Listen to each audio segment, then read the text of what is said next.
धर्मेंद्र प्रधान का इस्तीफा तो हो गया है।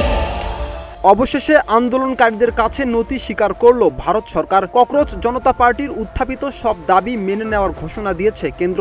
এর মধ্য দিয়ে কয়েক সপ্তাহ ধরে চলা আন্দোলনের আনুষ্ঠানিক সমাপ্তি ঘটেছে। শনিবার সন্ধ্যায় এক যৌথ সংবাদ সম্মেলনে এই ঘোষণা দিয়ে আন্দোলনকারীদের বাড়ি ফিরে যাওয়ার অনুরোধ জানানো হয়।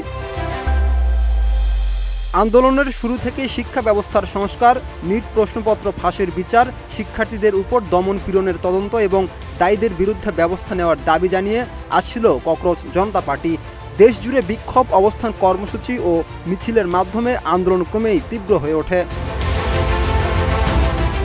ক্রমবর্ধমান চাপের মুখে 25 জুলাই পদত্যাগ করেন কেন্দ্রীয় শিক্ষামন্ত্রী। এরপর আন্দোলনকারীদের বাকি দাবিগুলো মেনে নেওয়ার আশ্বাস দেয় কেন্দ্রীয় সরকার। এরপরই আন্দোলন প্রত্যাহারের ঘোষণা দেয় ককরোচ জনতা পার্টি সিজেপি।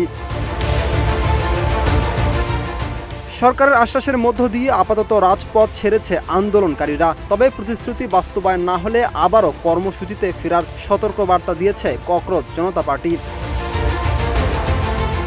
গত সোমবার সিজেপির ডাকে হাজার হাজার বিক্ষোভকারী নয়াদিল্লিতে পার্লামেন্ট অভিমুখে বিক্ষোভ মিছিল করে। এ সময় পুলিশের সঙ্গে ব্যাপক সংঘর্ষ হয়। পরিস্থিতি নিয়ন্ত্রণে পুলিশ কাঁদানে গ্যাস ও লাঠিপেটা করে। গত 5 বছরের মধ্যে দিল্লিতে এটি ছিল সবচেয়ে বড় বিক্ষোভ।